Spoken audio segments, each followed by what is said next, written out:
உயிர் என்ன சார் உயிர்? அந்த பையன் உயிர் எப்படி இருக்கும்? அவங்க அம்மா அப்பா எவ்வளோ கஷ்டப்படுவாங்க. அந்த பையன் தான் எனக்கு முக்கியமாக தெரிஞ்சான். அவனை காப்பாற்றினேன், என்னால் முடியும் நம்பினேன், முடிஞ்சு காப்பாற்றினேன் சார். மின்சாரம் தாக்கி துடித்துக் கொண்டிருந்த பள்ளி மாணவனை தைரியமாக காப்பாற்றிய இளைஞனின் செயலுக்கு பாராட்டுக்கள் குவிந்து வருகின்றன.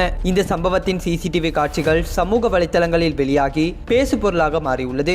கடந்த 16ஆம் தேதி சென்னையில் பெய்த கனமழையால் அரும்பாக்கம் மாங்காளி நகரில் உள்ள சாலையில் தண்ணீர் தேங்கி நின்றுள்ளது. அந்த சமயத்தில் 3ஆம் வகுப்பு படிக்கும் பள்ளி மாணவன் ஒருவன் அந்த சாலையில் நடந்து சென்ற போது மின்சாரம் தாக்கியுள்ளது. அதாவது சாலையோரம் பொருத்தப்பட்டிருந்த மின் மீட்டர் பெட்டியில் இருந்த வயர்கள் தேங்கியிருந்த நீருக்குள் சிதறி கிடந்ததால் மின்கசிவு ஏற்பட்டுள்ளது. இதை அறியாமல் தேங்கியிருந்த நீரில் மாணவன் நடந்து சென்ற போது மின்சாரம் தாக்கி துடிதுடிக்க மயங்கி விழுந்துள்ளார். இதன் போது அந்த வழியாக வந்த கண்ணன் என்ற இளைஞர் மயங்கி கிடந்த மாணவனை தூக்க அருகில் சென்று பார்த்தபோது மாணவனுக்கு மின்சாரம் தாக்கி இருப்பதை உணர்ந்துள்ளார். பின்னர் தன் உயிரையும் பொருட்படுத்தாமல் தனக்கு மின்சாரம் தாக்கிய சந்தர்ப்பத்திலும் துணிச்சலுடன் அந்த மாணவனை காப்பாற்றியுள்ளார். இந்த சம்பவத்தின் சிசிடிவி காட்சிகளும் சமூக வலைதளங்களில் வெளியாகியுள்ளது. அதில் மாணவன் மின்சாரம் தாக்கி உயிருக்காக துடிக்கும் காட்சியையும் கண்ணன் தைரியமாக நடந்து சென்று அவரை காப்பாற்றுவதையும் காண முடிகிறது.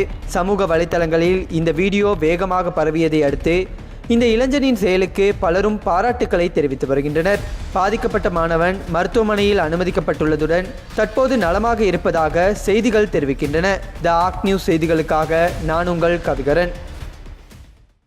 16ஆம் தேதி காலையில் சரியான மழை பெஞ்சு எங்கள் ஆஃபீஸ்க்கு எதிர்த்தாப்பில் ஃபுல்லாக தண்ணி நின்றுச்சு. நான் வழக்கம் போல் எப்போவுமே பைக் எடுத்துகிட்டு கலெக்ஷனுக்கு போகல. ஒரு ஸ்கூல் பையன் நடந்து வந்துட்டு இருந்தாப்பா. வந்துட்டு இருக்கையில் அவனுக்கு கீழே விழுந்து கத்த ஆரம்பிச்சிட்டான். நான் பைக் எடுத்துகிட்டு போகையில் கத்த ஆரம்பிச்சு கீழே விழுந்து நான் நேரில் பார்த்து கத்த ஆரம்பிச்சிட்டான்.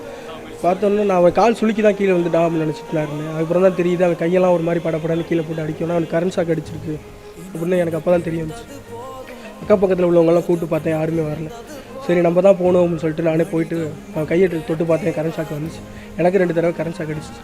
சரி நம்மளுக்கு அவ்வளோவா பாதிப்படாது அப்படின்னு சொல்லி நம்பிக்கையெல்லாம் கையை பிடிச்சி இழுத்தேன். பையன் என் கூட வந்துட்டான்.